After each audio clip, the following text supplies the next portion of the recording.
promised our intro, there are 4 shots in there of last year's senior day, which was incredibly memorable. We'll find out if this one is as well. Steve Jones, Todd Sadowski, welcome to Blue White Tailgate, presented by Rich Coast Coffee. Phil Grosz off this week.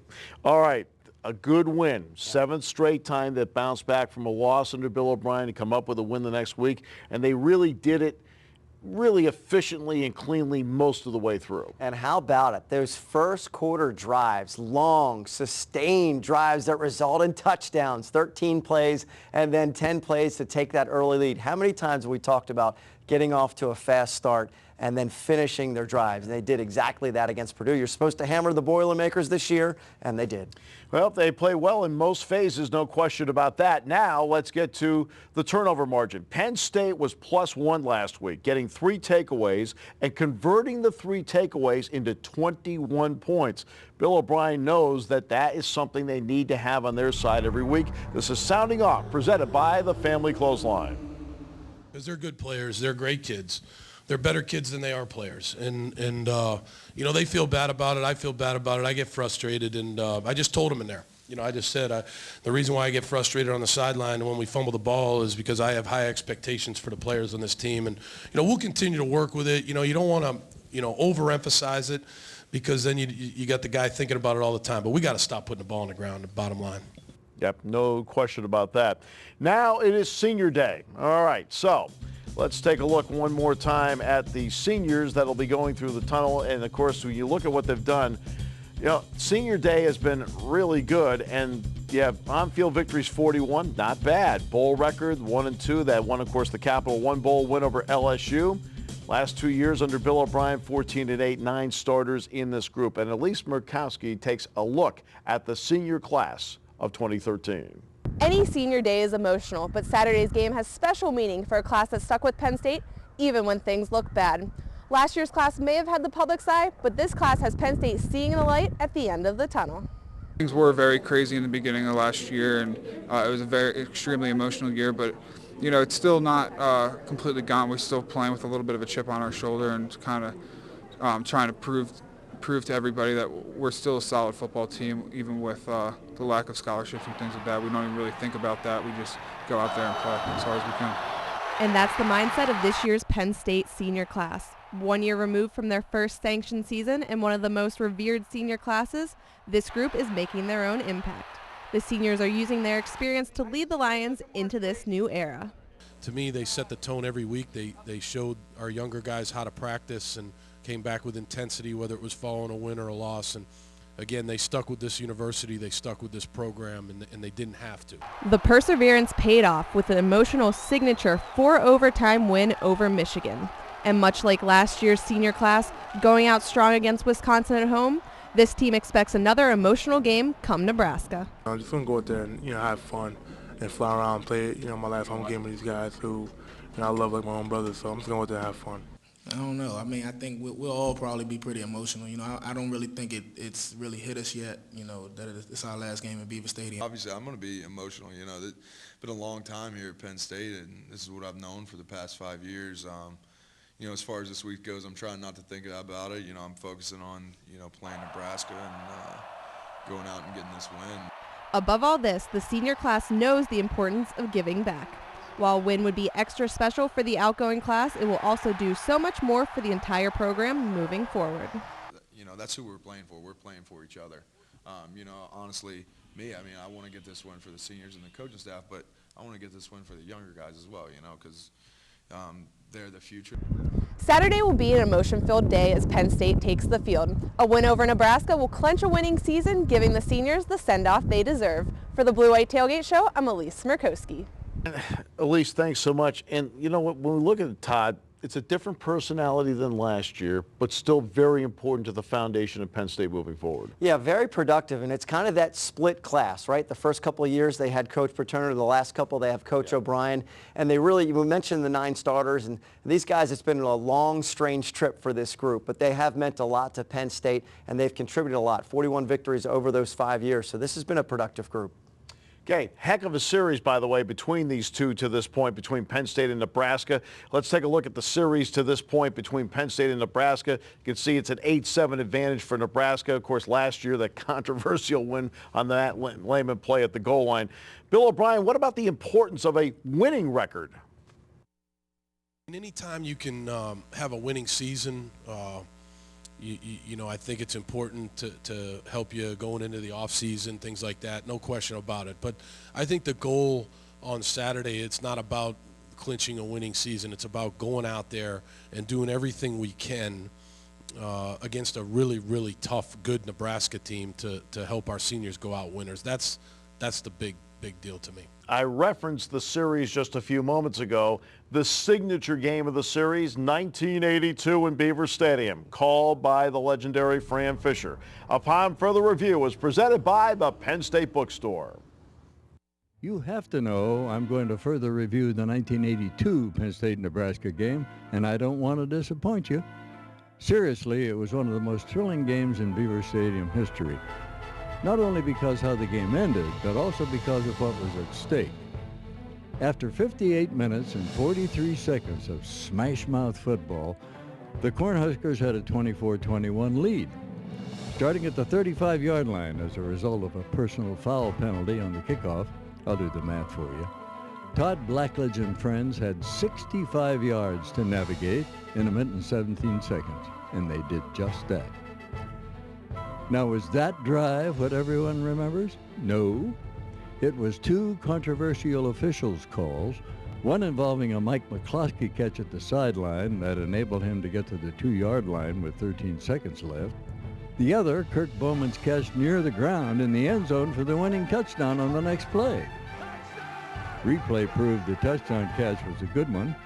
On the McCloskey replay, was Mike out of bounds when he made the catch? Didn't see it. Closed my eyes. What a game. Might have been the national championship game, really. You know what happens when I close my eyes this week? I see a Nebraska receiver making a controversial catch in the end zone for the winning touchdown. Last play of the game. Wait a minute. Play is being reviewed upstairs. After an eternity, the referee tells us, upon further review, the Nebraska receiver was out of bounds. No touchdown. I'll buy that scenario. This is Fran Fisher with Upon Further Review.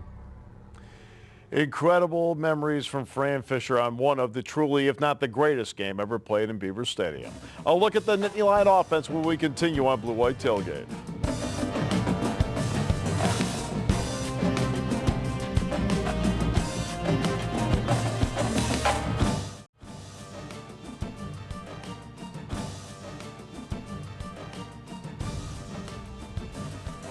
Welcome back. Blue White Tailgate presented by Rich Coast Coffee. Great to have you with us, getting you ready for Penn State and Nebraska with the 3:30 kickoff Saturday at Beaver Stadium. And Todd, the offense played well without a doubt, and it really started up front. Yeah, you know, they were kind of like Forrest Gump. Whenever they were going somewhere, they were running. Every time they needed to, they just hand the ball to Zach Zwinak or Bill Belton, and those guys just could go where they needed to. They got themselves in good down and distance situations, 10 of 12 for third downs. They didn't even need to try a fourth down. That's like unheard of under the Coach O'Brien era. He loves to go for a fourth down. Didn't even need to. Alex Butterworth, his appearances Saturday were as the holder. He never punted the entire game. So we had to sit down and discuss the player of the week. Zach Zwinak had a really good week. Allen Robinson did. Christian Hackenberg. We gave it to the big guys up front. The offensive line are players of the week. And look at the job they did, just opening up holes. They owned and dominated the line of scrimmage, right? Protection set up. Donovan Smith gets in space, throws a block for Allen Robinson. Get by the goal line. Look at everybody's taken out, and it's into the end zone for Bill Belton. Once again, the ability of a Zach Zwinak to go through just a hole that's there. Everybody doing their job, their assignment. It really was a brilliant job the way Penn State took care of the real estate at the line of scrimmage, play after play after play, whether it was a running play or whether it was a pass play. And for Zach Zwinak, 149 yards rushing. And in the postgame, he said, look, the offensive line was terrific. Absolutely. You saw some of those plays. They weren't even being touched until 5 yards, 10 yards into the past the line of scrimmage, and that's what you're looking for. And you talk about momentum and a player being hot. This line is hot, aren't they? Belton's got 200 yards against Illinois. Then Zwinnach tears up Minnesota for 150, and then both of them running all over the place last week. So this line, something is clicking, and we knew it was going to be a strength, or at least we thought it was going to be a strength at the beginning of the year. They're just getting better as we get deeper into the schedule, and it's really amazing how healthy they've stayed, too. They've stayed relatively healthy up front. And Bill O'Brien echoes what Todd's talking about. He likes how his offensive line is playing. I think the offensive line has played fine all year. I mean, we have two guys that have over 700 yards rushing. You know, when you look at the sack totals, some of those sacks are on the quarterback or on a missed pickup by the back. I mean, I don't know. You guys must think it's not as good as I do. I think that the offensive line has played well all year. They've played tough. They've done everything that we've asked them to do. The offensive line plays a major role in what we're about to watch. That is our Drive of the Week, presented by our great friends at Stocker Chevrolet, located on the Benner Pike across from the Nittany Mall, and also Stocker Subaru as well, located in Tribal Street at their brand new location. Opening drive of the game, they wanted to set the tone. Christian Hackenberg on the move and delivers a dart for first down. All right, so now let's get to the running game. Look at the spin move by Bill Belton, then cuts it up to the 45-yard line. This is the opening drive of the game. Bill O'Brien deliberately, when they won the toss, elected to receive. Here's the play out in space. Look at the block by Donovan Smith. Downfield, Diefenbach. Christian Hackenberg delivers another one, this time to Jesse James for a first down.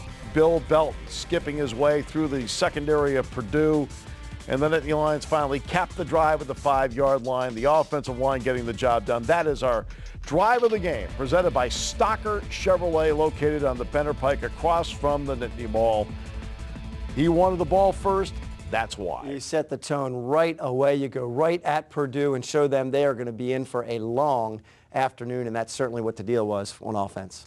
Okay, let's take now a little appreciation for a guy that has had a great year. That's Allen Robinson. Yeah, absolutely. You know, he set the record last year for receptions in a season, 77. Ho-hum, he's got 81, and he's still got a couple of games to add to that. It's just time to take a look at Allen Robinson and appreciate what he's meant to Penn State, and hopefully we get another year. He got stronger, faster. He improved his speed, which is really hard to do. Nothing number 8 does should come as a surprise anymore. There's not much left for Allen Robinson to accomplish at Penn State. The reigning Big Ten Receiver of the Year is now a semifinalist for the Biletnikoff Award, given to the best wideout in all of college football. For any receiver, as we go in the offseason, work on our craft and do things on our own to try to get better, that's what you strive to be. You want to strive to be the best, you know, so not the second best. He sets a new single-season record for receptions at Penn State, 81 and counting. The old record, 77, set by Robinson last year. Christian Hackenberg is only a freshman, but he's smart enough to know where Robinson is on every play. You try and get one of your best players the ball in open field. Just looking for mismatches, and you know, I think a couple of plays. You know, the one comeback, he didn't have anyone within like 10 yards. So, you know, whether he's the primary reader or not, he probably should get the ball. You know, some plays you could say that are called for me. I mean, I would say that those are mainly some of the screens that I catch, but you know, I mean, that's design. So, but I mean, everything else he's going through is progressions, you know, and I've been able to get open. He may get open enough to reach the century mark in receptions. His 2013 yardage total is also a record, 1,204 yards and growing. He's willing to do what it takes to succeed at the highest levels. He really worked extremely hard on his own game, you know, getting stronger, getting faster, getting quicker. You know, he worked hard in the summertime. He worked hard with Christian when Christian arrived here. And he worked hard with Tyler Ferguson also. So you have to give him a lot of credit for the year he's having. He's done a really, really good job to date, to this year. Boy, it is hard not to gush about Allen Robinson, just where he ranks in the career and the single-season records for Penn State. And I think what impresses me the most, obviously the size, 6'3", 210, is the work ethic everybody keeps talking about with Allen Robinson. He set the record with 77 and then went and got even better in the offseason. So I mean, that shows you the sky's the limit with this guy if he's going to put that kind of work into his craft. All right, so let's bring Bo Pelini into the mix. Bo, what do you think about defending Allen Robinson? You know, we're going to have to study him well, make sure that we're giving help out there. He's not, you know, he doesn't have single coverage all day, and he's a good football player. So we're going to have to know where he is and make sure that, you know, I think a good, you know, good plan, good week of study is going to be important as far as taking care of him. No offense, he might be better than good, just my personal opinion. Okay, so let's go. Tail of the tape now. We love tail of the tape, always, every time. Penn State offense, Nebraska defense, there it is, lined up. You can see what Penn State does, you know, all the way through. Good numbers on both sides, so that's a lot of points given up per game by Nebraska. Ty Howell knows that that defensive front is going to be a tough one for Penn State to attack. You know, their front four get after the quarterback. I mean, their linebackers, their whole front seven gets after the quarterback. I mean, they got a lot of sacks on the season. You know, they have a tough run defense. Their secondary, they've been good all season, and you know, it's going to be a good challenge for us and a great opportunity for our offense and for our team to play this week. And the guy we'll talk about a little bit later in the show, Randy Gregory, really good up front that they'll have to control as the game goes along.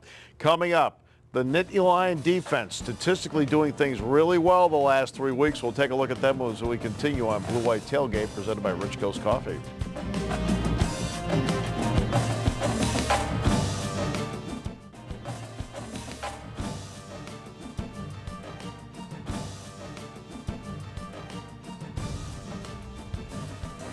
Welcome back. So Penn State, another good week last week defensively. I mean, yes, there was the kickoff return. That's special teams, but overall defense pretty good. Absolutely. And, you know, of course, we start with the offense up front. Same thing with the defense. They're really controlling the run game, and that's where it starts for them. And I talk about those down and distances. Make it difficult. You had our young quarterback last week, going to have another young quarterback this week. So why make it easy on them? Nebraska obviously is going to try and impose their will with their running game. They like to run the ball. But so far, Penn State, the last couple of weeks, pretty good. Yeah, let's see that. As a matter of fact, Penn State's held each of the last 3 opponents below their average.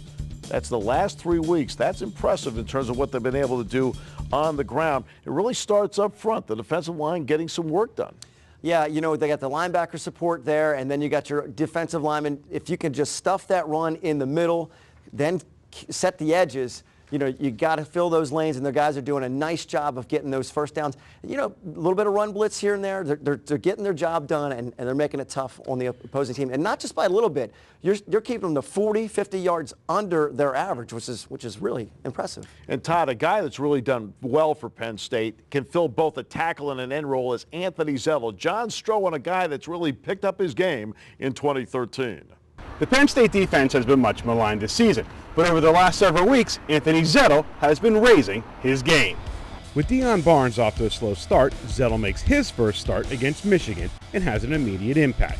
His 18-yard interception return sets up a key touchdown in the Nittany Lions' upset of number 18, Michigan. Michigan game, Coach Johnson gave me an opportunity to start, and I'm just trying to go out there every game and just give it my all. Zettel has 6 career sacks, and Daquan Jones knows the rest of the defense feeds off his energy. He's crazy. Whenever something good goes well for anyone on the team or himself, he just go crazy. And I can't even explain it. He just loses control, and it's awesome to see that. And that helps everybody else, you know, around the team, you know, feed into the energy. So, you know, he's really someone who can really help pick up this team, energy-wise. With the score tied at 17 late in the game against Illinois, Zettel makes his presence known once again, with a key sack to squash a potential game-winning drive. Linebacker Mike Hull likes his ability to get after the quarterback. He can play inside and outside. He's a bigger guy, and you know, he has great pass rush moves and great intensity, and he's a really tough kid, so whenever he's in, he definitely brings some more intensity to the defense. Jones knows that with a great first step and the ability to play any position on the D-line, it's hard to keep Zettel off the field. I mean, he gets up the ball extremely well, and he helps put pressure on the quarterback, and he's strong and physical, so when they try to run on him, he can go over and set the edge, no problem. So you know, he's very versatile too, so when we go a big boy for mid, so he can play the end, he's so strong. So I mean, he brings a lot to the football team and to the D-line, and you know, it makes everything that much easier. Zettel's emergence comes at the perfect time, with the departure of Daquan Jones and Kyle Boblitz heading into 2014. For the Blue White Tailgate Show, I'm John Stroh. Thank you, John. Linebackers, we know Carson, Hall, they're givens every week, but Naeem Wortman and Brandon Bell stepped up last week. Well, Coach O'Brien said Brandon Bell's going to see some playing time. He must have saw something at practice that said he's ready, and he translated it over to the game and did a nice job. All right, our player of the week on the defensive side, Jordan Lucas. Boy, he set the tone. He made some big plays in this ball game for Penn State. Jordan Lucas, our defensive player of the week, starts out with the interception. Look at the ability to read it, step in front, get the pick right there. That's his third interception of the season in space. Off a blocker, down goes the ball carrier. Once again, the ability to get away from a blocker, take down the ball carrier. What the heck, the interception was so good the first time. We'll take a look at it again. And that is Jordan Lucas, our defensive player of the week. Now we get to our hit of the week. And our hit of the week resulted in one of those takeaways that Bill O'Brien knows is so important. Deion Barnes, we talked about Anthony Zettel earlier.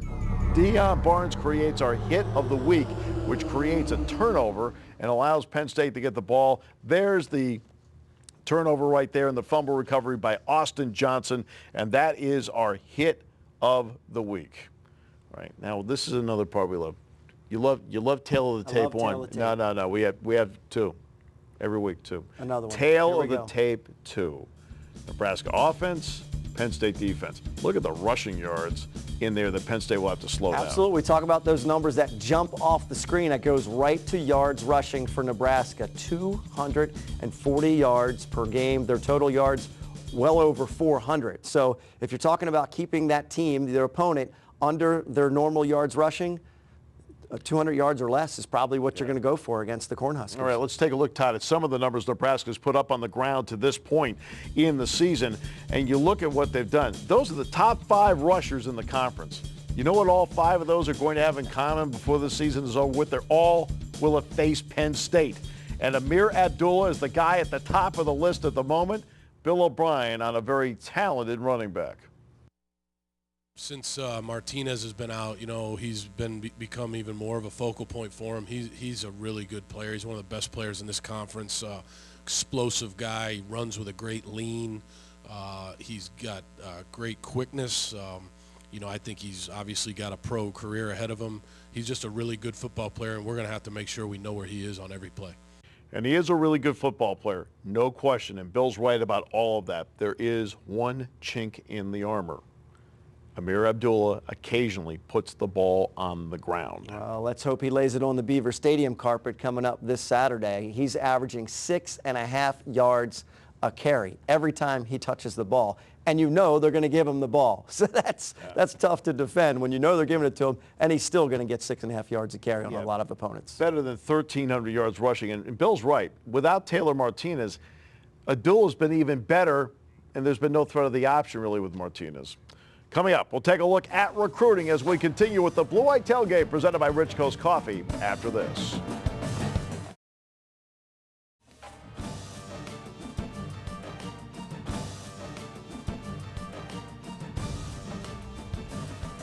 We are back on the Blue White Tailgate. It is senior day coming up. We're going to talk recruiting sponsored by Central Pennsylvania Dock and Door. And Coach O'Brien knows this is the last chance to showcase the program to all of the recruits. You know, I've been at other schools, and I can tell you that our official visit, I think we do a great job. You know, we involve the families. We involve all aspects of Penn State. The ones that we do during the season, the ones that we do at a game, are a little bit more difficult, but it's good for the prospect because they get to experience the Beaver Stadium crowd, you know, so that's good. It's as a coach, you don't get as much time to spend with them because you're focused on the game.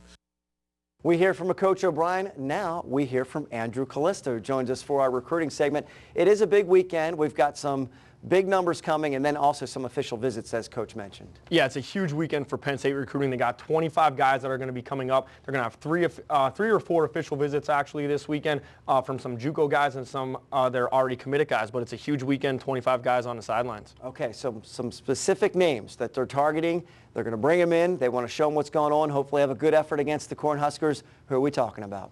I really think you got to look at their JUCO guys that they have visiting this week. They got one offensive tackle in Kareem Ayer. He's big. You know, you want to get a guy in here with experience, especially with Gary Gilliam announcing that he's going to move on and surpass his 6th year. But Ayer's originally from Floral Park, New York. He was qualified coming out of high school, so grades weren't an issue. It's just he had some injuries, went out to Fort Scott, Kansas Community College out there, got some experience. He's going to be deciding between Florida State, South Carolina, and Penn State.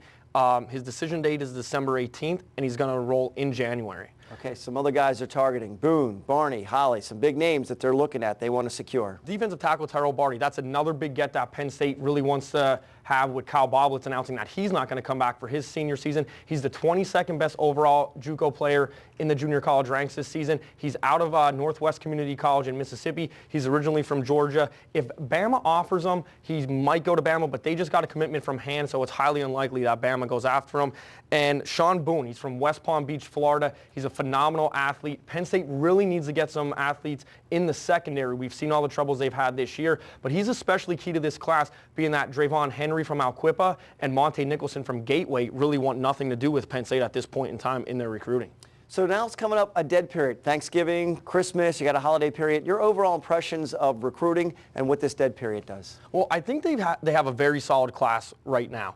To finish out that class after this dead period rolls around, you really want to get the guys up front. Offensive tackle, defensive lineman, they have a lot of holes that they need to fill there, and then you want to fill that class out with the guys in the secondary that we already talked about. So going in the dead period, it's an advantage. Penn State's not going to a bowl game. Get out there before the dead period kicks in, and then after the dead period, there's still some teams in higher tier bowl games. Penn State could get an early jump on them after January 3rd as well. All right, let's take a look at our Health South injury report as we head to the Nebraska game.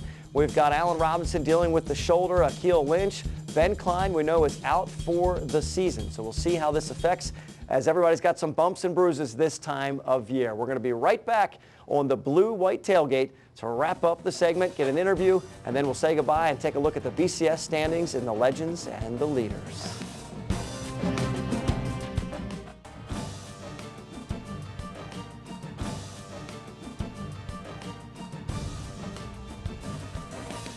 Welcome back to Blue White Tailgate, presented by Rich Coast Coffee. Steve Jones, Todd Sadowski, great to have you with us. We get you ready for Nebraska.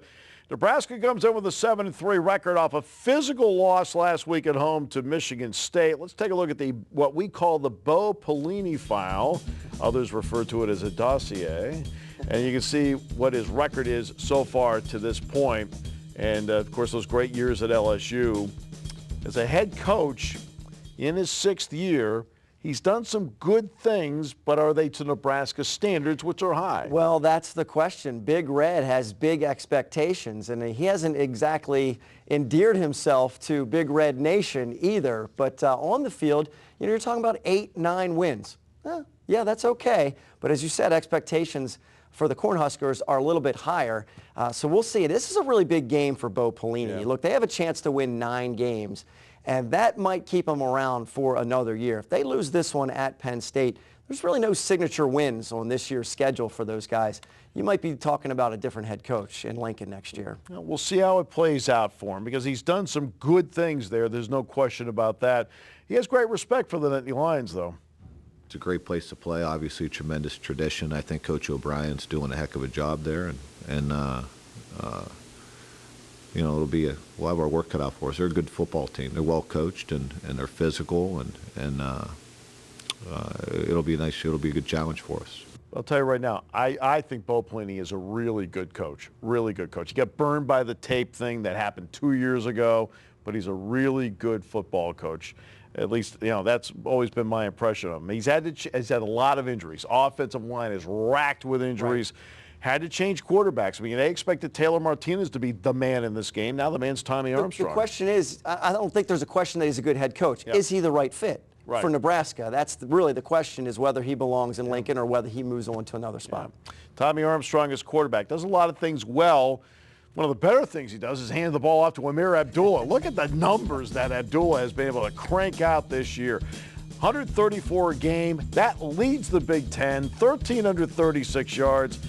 You know, and the guy does it, and we thought he'd have 1,300 yards with Martinez being the bait to get him the ball. Right, and they have they have Armstrong Jr. as the freshman, so defenses are keying on Abdullah. Armstrong Jr., a little bit inconsistent lately. He's 5-1 since taking over for Taylor Martinez, but since the second half of the Illinois game in early October, completing less than 50% of his passes, 7 interceptions, and a couple of fumbles. And Bo Pelini had to make the decision this week whether or not to stick with him, and they're going to stick with the freshman against, and you got to expect they're going to stick with him and have him hand it to Abdullah, who is just a special runner. Well, he knows moving forward that's going to be his quarterback. I mean, that's why. You look at the wideouts. Kenny Bell, really good wideout and a great blocker. It's one of the better blocking wideouts in the game, and Chrissy Enua, very, very good as well. So they have targets to go to. Yeah, and these guys are averaging about 12 yards a catch. So, you know, the passing game is somewhat complementary to the running game. We showed the tail of tape earlier, 240 yards rushing, 204 passing. So it's really about keeping the guys honest. And Enunwa, he can find the end zone, too. He's got 44 receptions. 8 of those are going for touchdowns. Bad news, by the way. We're out of tail of the tapes for the show. I'm sorry. No, that's okay. All right. So, Malcolm Willis, how do you defend this versatile Nebraska attack? You know, we just have to make sure, you know, that we know our assignments and our eyes are in the right places. That's especially as a safety, you know, you not being disciplined, you know, and on any given call can, you know, give up a touchdown on any play. So, you know, as long as my eyes and my technique is right, then everything should be okay. And the offensive line, I mean, Spencer Long out for the year, huge loss for any football team. Cole Pensick got banged up last week. We'll see about him. Jeremiah Searles got banged up again last week. We'll see about him coming up for Saturday's game. Defensively, though, the guy on defense you start out with, at least I do, Randy Gregory, has really turned in a great year. Great year, hasn't he? Yeah, you have to account for him wherever he's at on the field. 8.5 sacks. This is a team that's 4th in the country in sacks with 32, first in the Big Ten. So Gregory obviously is the one that spearheads that pass rush, but you got to account for a lot of the guys. So, you know, and that leads to potential turnovers. When you're putting the kind of pressure on the quarterback, not only strip sacks, but also rushing Christian Hackenberg, he's got to be careful not to get rid of that ball too quickly, and you get rid of it quickly, but not make a bad decision based on that. Yeah, Stanley Jean-Baptiste, 4 picks already. Ciante Evans is really good in that back 4 area as well. They play their nickel package really well. And those sub-packages that they have are always going to be a concern. Bill O'Brien on the coverages Nebraska presents. They have tall, rangy guys, physical guys at every position. They run well. They're explosive players. They've played well, in my opinion, recently. They've played real well. They play, I wouldn't say it many times it's not the most complex. It's because of, you know, the type of players they have. They play a coverage that is very, very difficult to go against. And so that's going to be the challenge for us is, you know, can we get open against these guys? And you know what makes that even more of a challenge? When you're being rushed up front. It's amazing how a front can make a secondary even better. Oh, absolutely. You know, Evans is the captain, so he's in charge back there. And then Jean-Baptiste, you know, this guy's been recognized as a second-team All-American type of guy. So there's a lot of talent there, and it certainly it helps to have Gregory and the boys going after Hackenberg for Nebraska. This is a great matchup between the two. But, Todd, after a tough, hard-fought, you know, first place on the line game at home, you lose it. Is it a good time to get Nebraska? I think it is. I mean, look, Nebraska needs this win because they're going to have Iowa at home. They're probably going to get that victory at home. Nebraska needs this win, but they're wounded. Their defenses, their pride's wounded a little bit. Just gave up 41 to Michigan State. And these are 2 really similar type teams. The Indiana loss is probably the only difference I would see for Penn State. Otherwise, they'd have the same record as Nebraska. So I think this game is the key to both teams' season. You look at the Nittany Lions at home, the emotions of senior day. Hopefully that gives them the advantage. And they have a chance to get an undefeated Big Ten home schedule for only the 5th time. 94, 98, 05, 08, 4-0. 3 of those 4 years won Big Ten titles. Well, very impressive. Coming up, we'll talk with John Bacon about reforming the NCAA on Blue White Tailgate.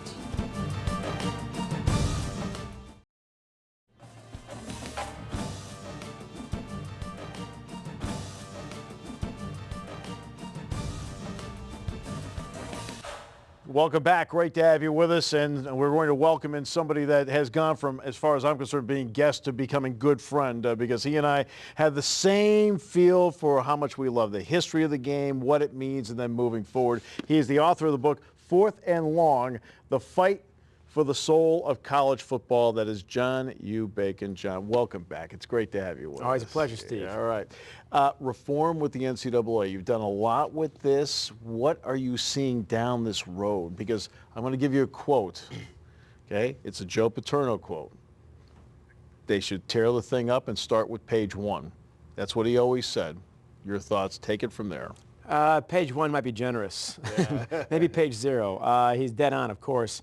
And of course, Joe knew what he's talking about. Everyone knows that Paterno would know who's cheating, and eventually he'd tell the NCAA for a while. And then later on, talking to Bo and some other guys, he said, "What do you do?" And he says, "I used to send it to the NCAA, but then I realized it's pointless. Yeah. They don't do anything." And in the course of doing this book, I already knew the NCAA had problems. I had no idea how many problems. And the biggest problem, this is where Paterno was dead on, that the foundation itself is wrong. They used to be an enforcement agency, and now it's basically a marketing company, which is why none of the penalties make any sense. They're all about public relations, basically.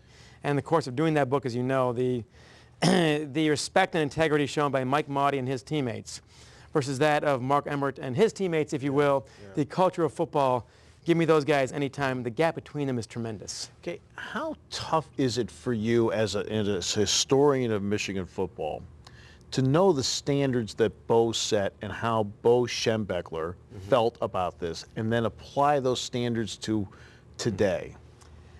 The standards that Bo had are the standards that Paterno had, and you and I were joking last time. I'm with Pete Massaro at the Starbucks down here in State College, and they won't give him a free latte. He's not even asking for one. Right. He knows better than to take it. You've got these cultures. What's amazing is how many schools actually do follow the rules, and they really haven't changed their standards. If anything, it's been more scrutiny, not less, at places like this. Meanwhile, at other schools, it's running wild, and it's systemic. It's not just a few bucks. They know how to channel the money, as Mike Motti makes clear in the book. Channel the money through credit cards, through the churches, through jobs for the parents. I mean, it's a pro setup, man. It is a very impressive minor league. And there's no. Now, Jim Delaney doesn't want this to be a minor league. He has been very blunt about that, John. He said, look, he said, hey, you want to go pro when you're 18? Go ahead, okay? You heard him talk about that, which I thought was a very interesting opening salvo on this. What were your thoughts when he said that? Well, first of all, I think Delaney might be the smartest guy in college football. He's a very smart guy. He's been ahead of a lot of things. I don't always agree with everything, of course. No one ever does. But he nailed this one, man. And that Yahoo Sports story you and I have talked about that I wrote on reforming college football, which has been on the front page for a month and a half now, amazingly. But basically, he's right. For this thing to continue, what do you love about Penn State football? It's not just prowess. The Philadelphia Eagles and the Steelers at their worst can beat the Nittany Lions at their best. It's just a huge gap. Everyone knows that. You fill 108,000 people here, and far more than to get in Philadelphia or Pittsburgh, because it's passion, it's identity, it's values. A great line from Ed Zetter, the pastor down here at the Methodist Church. He told me, it's part of worldwide Methodism, that you need a place to stand, a people to stand with, and values to stand for. And his great line is, I'd like to think that's my church, but I've noticed their church holds 108,000. And that's what you see when people cheer on the "We Are" cheer. That actually means something. It is not a mere declaration. It is, these are the values that we stand for. They sting the alma mater. What NFL team has got an alma mater? So to reform it, that we need to preserve. How do we preserve it? By creating a separate minor leagues for those who don't want to be students, who shouldn't be students, who want to get paid. They should have somewhere to go. It should not be one size fits all. And baseball's got this, hockey's got this, and it works very well in those sports, and you separate these two groups. You will not like Penn State football any less, I'm sure of it. And the NBA has the D-League. I mean, that's the other part a lot of people don't realize. Now I'm going to quote somebody else, Jerry Tarkanian. The great Jerry Tarkanian. Think about this, Steve. You've gone from Joe Paterno to Jerry Tarkanian, and yet I might agree with both of them in this case. And I think you know the quote I'm going to say. I think I do. They are so mad at Kentucky, they put Wichita State on probation. That is the quote. And he's right. I mean, Tarkanian, the values of Tarkanian and Paterno, let's say it, were a little different. Yes. But their vision of the problem was about the same. In terms of that, and they're dead right. Look, the sanctions at Penn State come down July 23rd of 2012. And it's all the headlines. 1 week later, very quietly, the BCS playoff system is announced for $477 million for 3 games coming up, of course. They needed cover for that. If you do that, you're just greedy guys running a minor league. If you come down so hard on Penn State, you are, law and order, and you're wearing the white hat, and look how tough we are on this angelic program. So that's how these guys do it, and Tarkanian, it's sad to say, is dead right. How important is it moving forward that the NCAA, as they treat Penn State, saves face along the way of doing so? This equation I predicted last year. Yes, you did. And we talked about this. We had some good chats about this. And I can't say, I do know that there are people inside the NCAA who've read that book. I cannot claim that this is why they changed everything. But I can claim that if you read that book, you cannot help but see the gap between Penn State's culture and the NCAA's culture, and you cannot be either amused by this if you're an outsider, horrified if you're Penn State, embarrassed if the NCAA. And that's what's happening here. Look, they're not doing this because of good behavior. There's always been good behavior here. That has never changed. They're doing this because the players embarrassed them so badly with their fantastic conduct. They had no choice. The book is Fourth and Long, The Fight for the Soul of College Football. And my good friend is John Bacon, as always. All right, we'll come back more, wrap it up here on Blue White Tailgate, presented by Rich Coast Coffee.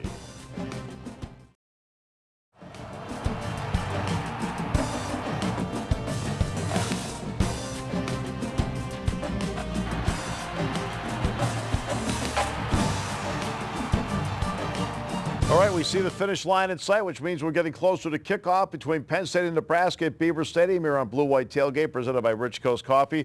All right, let's take a look at the standings. We start with the leaders division. Ohio State, they beat Indiana. They're in the championship game, so they're almost home free. Wisconsin, though, has had a great finish. Since the Ohio State game, they have been like a Sherman tank. Meanwhile, let's go over to the legends. That Michigan State win last week was huge.